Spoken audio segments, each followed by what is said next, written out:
What up, Facebook? It's your boy Elroy J with a true story. And this time I want to talk about the subject of ignorance of people. Because the ignorance of people today has reached astronomical proportions.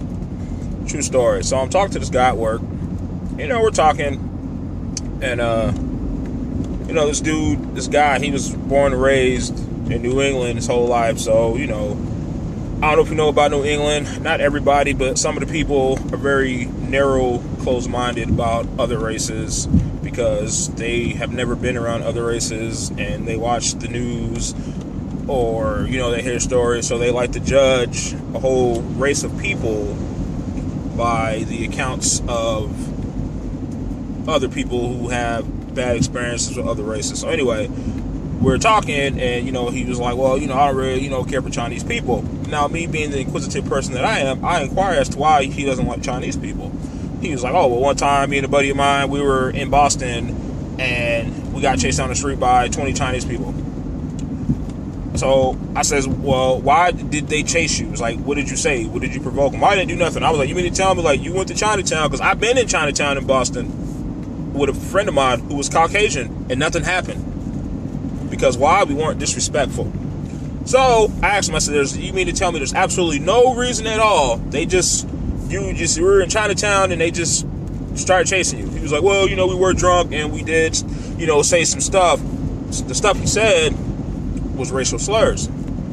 So I tell him, okay, you go into a Chinese neighborhood and then you expect them not to do anything when you're being racially offensive. What did you expect him to do? Just to laugh it off? Then he proceeds to tell me he doesn't like Puerto Ricans because he got jumped by some Puerto Ricans in the Bronx. So I said, let me guess. You probably said something racial because you were drunk and you got beat up for it. He was like, well, yeah. Once again, what did you expect? And then he proceeds to tell me, oh, I got beat up by some black guys. And I think it was Brooklyn or something like that. And I said, let me guess again. You were drunk and you said some racial stuff and they beat you up for it.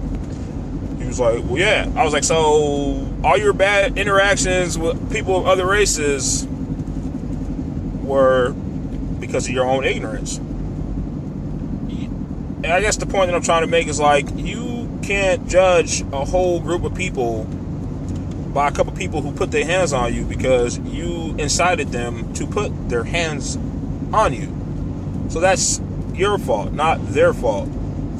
And then, he go up to tell me oh, well, I won't go to certain places because da-da-da-da-da, this and that. And I was like, because people in some cases, don't get me wrong, some people do hurt people for no reason. But in most cases, I've been all over the country and I've been outside the country. And I know for certain that, nobody really just picks a fight with you for no reason. Either you have to say something offensive to even provoke them to want to confront you.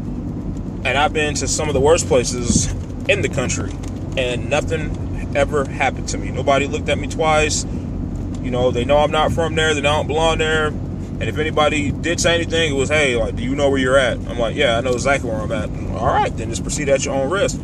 So it just goes to show the ignorant people like you. So this guy, he hates different people of different races because of his bad experiences. But the ignorance in his thinking is that he doesn't realize that all his bad experiences with people of other nationalities was his own doing.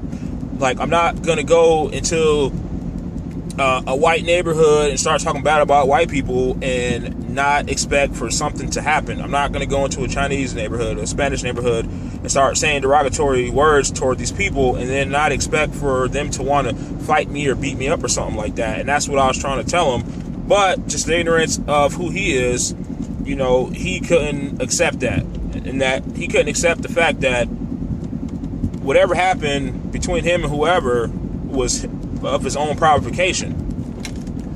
And that's just the ignorance of people. And like I said, he was born and raised in New Hampshire. And like I said, you might not know anything about New Hampshire, but New Hampshire people are very narrow-minded. I believe it's the second whitest country or whitest state in the country. And so, they don't really interact on a day-to-day basis with people of color. So when they go to other places, they think they can talk like they talk here in New Hampshire because, if you say something racial to somebody here, it's acceptable. because most people feel the same way. Not all, but most. And I don't want people to get a bad taste for New Hampshire, because, you know, there are a lot of good people out here. But I'm just saying, but the ignorance is shared by most of the people out here. And that's just my true story for the day, and that's just my thing. You know, it's like, you know, it's 2015. You know, there's people of different races, nationalities. You know, instead of hating each other, why don't we try to understand each other's cultures and where we come from and what we've been through? And that's what I was trying to get through to him, excuse me. And you know, and I hopefully, you know, I did that. And that's just my true story for the day. It's your boy Airboy J. Holla.